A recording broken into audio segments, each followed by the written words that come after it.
എല്ലാ പ്രിയ കൂട്ടുകാർക്കും നമസ്കാരം. റോബ് ബൈ ഷോയുടെ ഏറ്റവും പുതിയ എപ്പിസോഡിലേക്ക് സ്വാഗതം. നമ്മൾ മലയാളികൾക്ക് ഒരു സന്തോഷ വാർത്ത, ഓണത്തിന് വേണ്ടി KTM ഒരു അടിപൊളി ബൈക്ക് നമുക്ക് വേണ്ടി തരുകയാണ്. ഇത് KTMൻ്റെ ഏറ്റവും പുതിയ 160 ആണ്, ഡ്യൂക്ക് 160 ആണ്.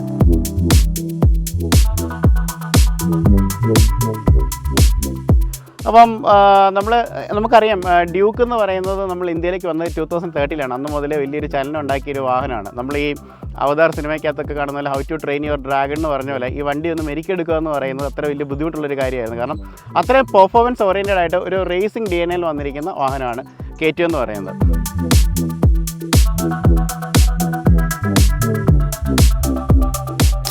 അപ്പം നമ്മൾ അതിൻ്റെ പല സീരീസുകൾ നമ്മൾ പല കാലങ്ങളിൽ നമ്മൾ കണ്ടായിരുന്നു. അപ്പം ഇതിനകത്ത് ഒരു വലിയൊരു ഹ്യൂജ് ഗ്യാപ്പ് ഒരു 160 സെഗ്മെൻറ്റിൽ നിൽക്കുന്നുണ്ടായിരുന്നു. കാരണം പ്രത്യേകിച്ച് നമ്മൾ നോക്കുകയാണെങ്കിൽ 200ഉം 390 ഒക്കെ നമുക്കറിയാം.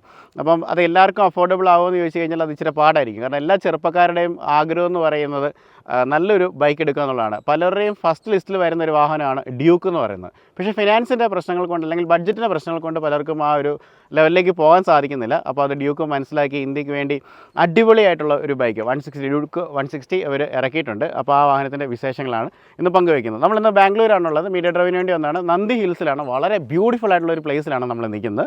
അപ്പം എന്തൊക്കെയാണ് ഈ വാഹനത്തിൻ്റെ പ്രത്യേകത എന്ന് നോക്കാം.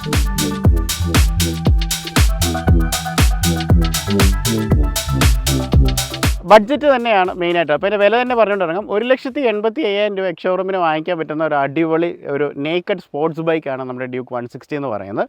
അപ്പോൾ ഇതിനകത്ത് എങ്ങനെയാണ് ഈ ഒരു വാഹനം ഇവർ ഉരുത്തിരിഞ്ഞെടുത്തിരിക്കുന്നത്, അല്ലെങ്കിൽ ഇത് എങ്ങനെ സ്കൾപ്ചർ ചെയ്യുന്നുള്ളത് പറയാം. നിലവിലുണ്ടായിരുന്ന 200-നകത്ത് ചെറിയ മാറ്റങ്ങൾ വരുത്തി. അതേ എഞ്ചിൻ തന്നെയാണ് വരുന്നത്. എഞ്ചിന് സ്ലൈറ്റ് ചേഞ്ചസ് ഉണ്ട്. SOHC ആയിട്ടാണ് ഇത്തവണ എഞ്ചിൻ വന്നിരിക്കുന്നത്. എഞ്ചിൻ്റെ വെയിറ്റ് ഒക്കെ കുറച്ച്, അതുപോലെ തന്നെ നമുക്ക് ആ ഒരു 200 അല്ലെങ്കിൽ 390യുടെ ഒക്കെ അത്രയും വലിപ്പമുള്ള ഫ്രെയിംസോ കാര്യങ്ങളോ ഒന്നും ഈ കൊച്ചു വാഹനത്തിന് വേണ്ട. അതായത് ഒരു സിറ്റിയുടെ റൈറ്റിന് വേണ്ടി ആപ്റ്റായിട്ടുള്ള രീതിയിൽ എല്ലാവർക്കും കൊണ്ടുനടക്കാൻ പറ്റുന്ന ഒരു സാധാരണക്കാരൻ്റെ ഡ്യൂക്കായിട്ടാണ് ഈ 160 അവതരിപ്പിച്ചിരിക്കുന്നത്. അപ്പം ഈ ഒരു വാഹനം കാഴ്ചയിലൊക്കെ നമ്മൾ നോക്കുകയാണെങ്കിൽ പക്ക നമ്മുടെ എന്താ പറയുക 200-നൊക്കെ പോലെ തന്നെയാണ് ഇരിക്കുന്നത്. കാരണം എൻ്റെ ടാങ്കിൻ്റെ ആണെങ്കിലും ഡിസൈൻസൊക്കെ ആണെങ്കിലും ആസ്പെക്റ്റുകളെല്ലാം ഒരുപോലെ തന്നെയാണ്. പിന്നെ ഈ എഞ്ചിനൊന്ന് ഈ പറയുന്ന ഡൗൺ സൈസ് ചെയ്തിട്ട് വന്നിരിക്കുന്ന ഒരു പെർഫോമൻസ് ആയിട്ടുള്ളൊരു വാഹനമാണ്. അപ്പം ഇതിൻ്റെ ഒരു കളേഴ്സിനെ കുറിച്ച് പറയുകയാണെങ്കിൽ നമുക്ക് 3 കളേഴ്സിലാണ് അവൈലബിൾ ആയിട്ട് കിട്ടുന്നത്. ഡ്യൂക്കിൻ്റെ സിഗ്നേച്ചർ ആയിട്ടുള്ള കളർ ഓറഞ്ച് ആണെന്നറിയാം അല്ലേ. ഈ എന്ത് കളർ ടോൺസ് വന്നെന്ന് പറഞ്ഞാലും ഫ്രെയിംസും കാര്യങ്ങളൊക്കെ അവർ ഈ ഒരു ഓറഞ്ച് കളറിലാണ് അവർ ചെയ്യുന്നത്. ഒരു ഓസ്ട്രിയൻ ബ്രാൻഡാണ് നിങ്ങൾക്ക് എല്ലാവർക്കും അറിയാവുന്നൊരു കാര്യമാണ്. അപ്പം നമുക്കുള്ള കളേഴ്സ് എന്ന് പറയുന്നത് ഇപ്പം നമ്മൾ കണ്ടുകൊണ്ടിരിക്കുന്ന ഈ ഒരു ബ്ലാക്കും ഓറഞ്ചും കൂടെ വരുന്ന ഒരു കളറാണ്. പിന്നെ ഒരു ഗ്രേയും ഓറഞ്ചിൻ്റെ ഒരു കോമ്പിനേഷനാണ്. പിന്നെ ഒരു ബ്ലൂ ഓറഞ്ച്. അങ്ങനെ 3 കളേഴ്സിലാണ് നമുക്ക് വാഹനം നമുക്ക് ലഭ്യമായിട്ട് നമുക്ക് കിട്ടുന്നത്. അപ്പം ഇതിനൊരു പ്രൈസ് ബ്രാക്കറ്റ് എന്ന് പറയുന്നത് 1,80,000 രൂപയാണ്. എക്സ്ഷോറൂം ഓൾറെഡി ഞാൻ പറഞ്ഞു കഴിഞ്ഞായിരുന്നു. അപ്പം ഇനി ഈ വാഹനത്തിൻ്റെ ഫീച്ചേഴ്സും കാര്യങ്ങളൊക്കെ നോക്കാം. എങ്ങനെയാണ് ഈ ഒരു പ്രൈസ് ബ്രാക്കറ്റിലേക്ക് ഈ വാഹനം കൊണ്ടുവന്നും ഈ വാഹനത്തിൻ്റെ കേപ്പബിലിറ്റി നോക്കാം. ആദ്യം നമുക്ക് എഞ്ചിനൊന്നും നമുക്ക് മനസ്സിലാക്കാം. കാരണം ഇത് എല്ലാവരും ഈ ഒരു വാഹനത്തിൻ്റെ ഹൃദയം എന്ന് പറയുന്നത്, അല്ലെങ്കിൽ എല്ലാ ബൈക്സിൻ്റെയും ഹൃദയം എന്ന് പറയുന്നത് എഞ്ചിനാണ്. പ്രത്യേകിച്ച് ഒരു പെർഫോമൻസ് ബൈക്കിൻ്റെ ഈ പറയുന്ന പോലെ ഡിസ്പ്ലേസ്മെൻറ്റും കാര്യങ്ങളൊക്കെയാണ് നമുക്ക് അറിയേണ്ടത്. ഇത് 164.2 cc ആണ് ഈ വാഹനത്തിൻ്റെ എഞ്ചിൻ എന്ന് പറയുന്നത്. ഒരു 1 കിലോഗ്രാം നമുക്ക് 200ൻ്റെ എഞ്ചിൻ 200ൻ്റെ സെയിം എഞ്ചിൻ റീട്യൂൺ ചെയ്ത് ചെറിയ വ്യത്യാസങ്ങൾ വരുത്തിയാണ് വന്നതെന്ന് ഞാൻ പറഞ്ഞല്ലോ. അപ്പം ഇതിനകത്ത് അത്രയും പെർഫോമൻസ് ലാഗ് ഇല്ലാതെ തന്നെ കൊണ്ടുപോകാൻ പാകത്തിലാണ് ചെയ്തിരിക്കുന്നത്. 0 to 60 എന്ന് പറയുന്നത് 4.5 seconds ആണ് ഈ വാഹനം അച്ചീവ് ചെയ്യുന്നത്. ഇത് 19 PS ആണ് ഈ വാഹനത്തിൻ്റെ പവർ എന്ന് പറയുന്നത്. 19 PS അത് നമുക്ക് 9,500 RPM-ലാണ് നമുക്ക് കിട്ടുന്നത്. അതുപോലെ തന്നെ വാഹനത്തിൻ്റെ ഒരു ടോർക്ക് ഫിഗേഴ്സ് പറയുകയാണെങ്കിൽ 15.5 Nm ടോർക്കാണ് നമുക്ക് ഈ വാഹനത്തിനകത്ത് നമുക്ക് ലഭിക്കുന്നത്. അത് നമുക്കൊരു 7,500 RPM നമുക്ക് ലഭിക്കുന്നതായിരിക്കും. പിന്നെ അത്യാവശ്യം മൈലേജ് കൂടെ വലിയൊരു ഫാക്ടറാണ്. കാരണം വെച്ച് കഴിഞ്ഞാൽ ഡ്യൂക്ക് മെയിനായിട്ടുള്ള ആൾക്കാരൊക്കെ ഉപയോഗിക്കുമ്പോൾ ശരിക്കും പറഞ്ഞാൽ അതൊരു ബഡ്ജറ്റ് ലെവൽ അല്ലെങ്കിൽ അങ്ങനെ ഒരു എക്കണോമിക് യൂസിനുള്ളൊരു വാഹനമല്ല. കുറച്ചുകൂടെ സ്പോർട്ടി ആയിട്ട് അല്ലെങ്കിൽ റഗഡായിട്ടൊക്കെ നമുക്ക് ഉപയോഗിക്കാൻ പറ്റുന്ന ഒരു വാഹനമാണ് മുകളിലോട്ടുള്ള സീരീസ് എന്ന് പറഞ്ഞത്. പക്ഷേ ഇതൊരു ബഡ്ജറ്റ് ലെവലിലും കൂടെ അല്ലെങ്കിൽ പ്രൈസിൻ്റെ ബഡ്ജറ്റ് വന്നപ്പം സാധാരണക്കാർക്ക് ഉപയോഗിക്കാൻ പറ്റുന്ന ഒരു പോക്കറ്റ് ഫ്രണ്ട്ലി ആയിട്ടുള്ളൊരു ബൈക്കായിട്ടാണ് വന്നിരിക്കുന്നത്. അപ്പോൾ അറൗണ്ട് ഒരു 40 കിലോമീറ്റേഴ്സാണ് വാഹനത്തിൻ്റെ മൈലേജ് അക്ലൈംഡ് ആയിട്ട് കമ്പനി പറയുന്നത്. അപ്പോൾ നമുക്ക് സിറ്റിയിൽ കൂടെ കൊണ്ട് നടക്കാൻ പറ്റുന്ന ഒതുക്കമുള്ള കൊച്ചു ഡ്യൂക്ക് ചോദിച്ചു കഴിഞ്ഞാൽ പറയാം എനിക്കും ഡ്യൂക്ക് ഉണ്ട് എന്നുള്ളത്. അപ്പോൾ അത് തന്നെയാണ് അവർ ഉദ്ദേശിക്കുന്നതും. അപ്പം ഈ വാഹനത്തിൻ്റെ ബാക്കിയുള്ള പാരാമീറ്റേഴ്സ് നമുക്ക് നോക്കാം. ഫ്രണ്ടിൽ നമുക്ക് പറയാം ഡ്യൂക്കിൻ്റെ ഒരു ഫ്രണ്ട് ഹെഡ് ലാംപ്സിനെ കുറിച്ച് ഞാൻ പറയേണ്ട, നിങ്ങൾക്ക് എല്ലാവർക്കും അറിയാം ഈ ഒരു ഡിസൈൻ തന്നെയാണ് അവർ ആദ്യകാലം മുതൽ തന്നെ പാറ്റേൺ വന്നിരിക്കുന്നത്. LED ആണ് ഈ ഹെഡ് ലാംപ്സ് ആയിട്ട് വന്നിരിക്കുന്നത്. നല്ലൊരു കളർ കോമ്പിനേഷനാണ്. ഒരു ഗ്രേയും അതുപോലെ തന്നെ ഓറഞ്ചിൻ്റെ കളർ കോമ്പിനേഷൻ വരുന്നു. പിന്നെ ഒരു ഏഞ്ചൽ ലൈറ്റ്സ് പോലുള്ള DRLs കാര്യങ്ങളൊക്കെ അവിടെ കൊടുത്തിട്ടുണ്ട്. അതും ബ്യൂട്ടിഫുൾ ആയിട്ട് കൊടുത്തിട്ടുണ്ട്. ഇനി നമുക്ക് ഇതിൻ്റെ സസ്പെൻഷനിലേക്ക് വരുവാണെന്നുണ്ടെങ്കിൽ 200-നകത്ത് തന്നെ ഈ പറഞ്ഞ ഡ്യൂക്ക് 200-നകത്ത് കണ്ടിരിക്കുന്ന സെയിം സസ്പെൻഷനാണ് ലൈക്ക് അതിൻ്റെ ട്രാവലൊക്കെ വരുന്നത്. പക്ഷേ ഇതിൻ്റെ ഒരു വീതി അല്പം കുറച്ചിട്ടുണ്ടെന്നുള്ളതാണ്. അതായത് കുറച്ചുകൂടെ കോമ്പാക്റ്റ് ആക്കാൻ വേണ്ടി ചെയ്തിരിക്കുന്നതാണ് അങ്ങനെ ഈ ഒരു അതിൻ്റെ. പക്ഷേ യാത്രയ്ക്ക് യാതൊരു സുഖത്തിന് വ്യത്യാസമില്ല. കാരണം ഈ വണ്ടി കുറച്ചുകൂടെ ലൈറ്റർ ആകുമ്പോൾ ഇത് ശരിക്കും പറഞ്ഞാൽ ഈ വാഹനം 147 കിലോയാണ്. അപ്പം 147 കിലോസും അതുപോലെ എഞ്ചിൻ്റെ പവറിന് മാച്ച് ചെയ്യുന്ന ഒരു ബോഡി അതിന് മതി, അല്ലാതെ ഒരു ആന ബോഡി കൊണ്ട് വെച്ചിട്ട് കാര്യമില്ലല്ലോ. അപ്പം അങ്ങനെയാണ് അതവിടെ അവർ റിഫൈൻ ചെയ്ത് കുറച്ചിരിക്കുന്നത്. പിന്നെ നമുക്ക് ഇതിൻ്റെ മഡ് ഗാർഡ്സും കാര്യങ്ങളൊക്കെ കാണാം. ഇതിൻ്റെ ടയർ സൈറ്റ്സ് ഒക്കെ നോക്കുകയാണെങ്കിൽ 17 ഇഞ്ച് പ്രൊഫൈലാണ് വരുന്നത്, 110 പ്രൊഫൈലാണ് വരുന്നത്. അതായത് വാഹനത്തിൻ്റെ ഒരു ടയറിൻ്റെ വീതിയും കാര്യങ്ങളൊക്കെ വരുന്നത്. MRF ആണ് ടയേഴ്സ് പ്രൊവൈഡ് ചെയ്തിരിക്കുന്നത്. അത്യാവശ്യം നല്ല ഗ്രിപ്പി ആയിട്ടുള്ള ടയേഴ്സ് തന്നെയാണ് വാഹനത്തിനകത്ത് കൊടുത്തിരിക്കുന്നത്.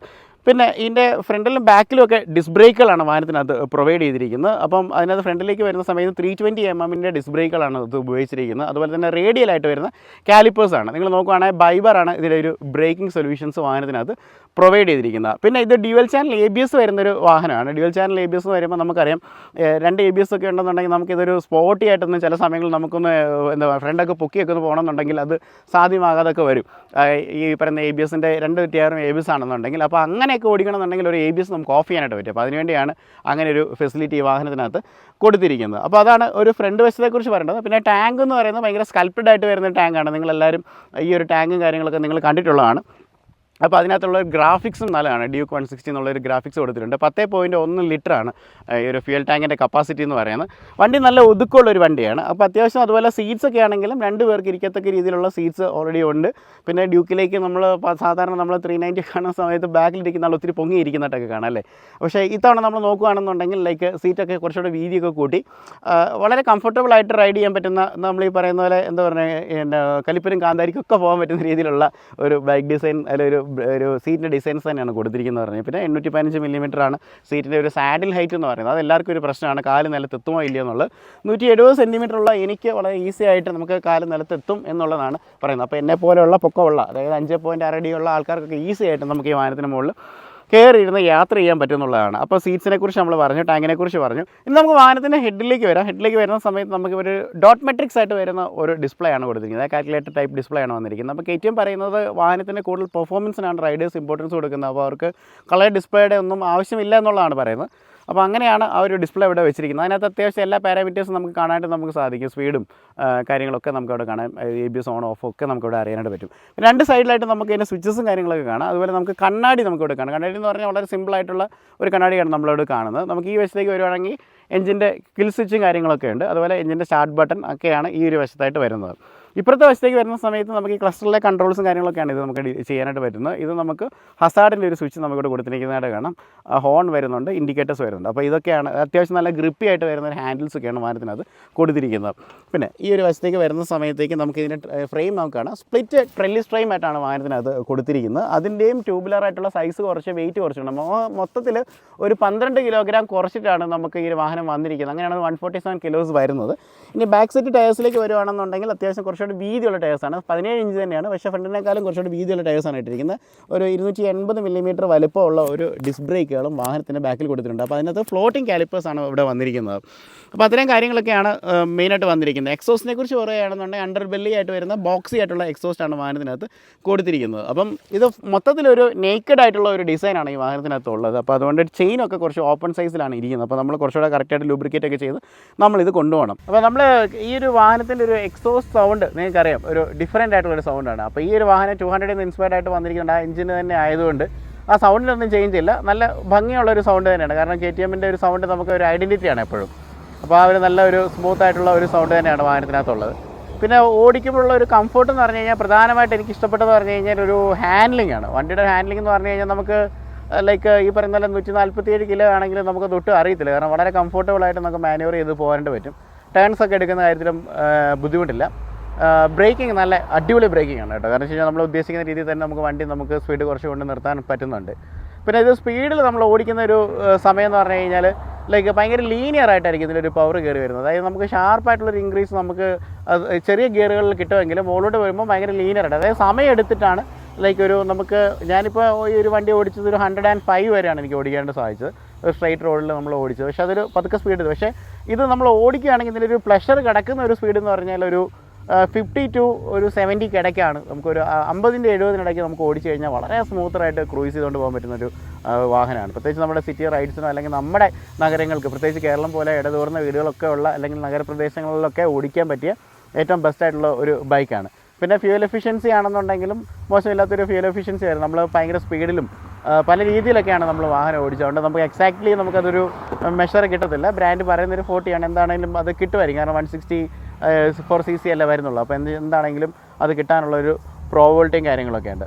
ഓവറോൾ നല്ലൊരു എക്സ്പീരിയൻസ് ആണ് കേട്ടോ. കാരണം വെച്ച് കഴിഞ്ഞാൽ നമ്മൾ ഈ ഓവർ എക്സ്പെക്റ്റേഷനായിട്ടൊന്നും നമ്മൾ ചിന്തിക്കേണ്ട. എങ്കിൽ പോലും നമുക്ക് വളരെ പ്രശ്നമുള്ളവരായിട്ട് നമുക്ക് ഓടിച്ചുകൊണ്ട് പോകാൻ പറ്റുന്ന ഒരു വാഹനമാണ്. തീർച്ചയായിട്ടും നിങ്ങൾ ഓരോരുത്തരും ടെസ്റ്റ് ഡ്രൈവ് എടുക്കണം. കാരണം വെച്ച് കഴിഞ്ഞാൽ KTM ഒരു ബൈക്ക് ആഗ്രഹം ഉണ്ടെന്നുണ്ടെങ്കിൽ നിങ്ങൾ തീർച്ചയായിട്ടും നമ്മുടെ കൈപ്പിടിയിൽ, നമ്മളെപ്പോലുള്ള സാധാരണക്കാരുടെ കൈപ്പിടിയിൽ ഒതുങ്ങുന്ന, വിലയ്ക്ക് ഒതുങ്ങുന്ന 1,84,000 എക്സ്ഷോറും വരുന്ന ഒരു നല്ലൊരു വാഹനം. അപ്പോൾ ഇതൊക്കെയാണ് ഈ ഒരു വാഹനത്തിൻ്റെ വിശേഷം എന്ന് പറയുന്നത്. അപ്പോൾ ഓണത്തിന് ബൈക്ക് വാങ്ങണമെന്നുണ്ടെങ്കിൽ നിങ്ങൾക്ക് കൺസിഡർ ചെയ്യാം. നമുക്ക് പറ്റുന്ന ഒരു ഡ്യൂക്ക് ഇറങ്ങിയിട്ടുണ്ട് 160.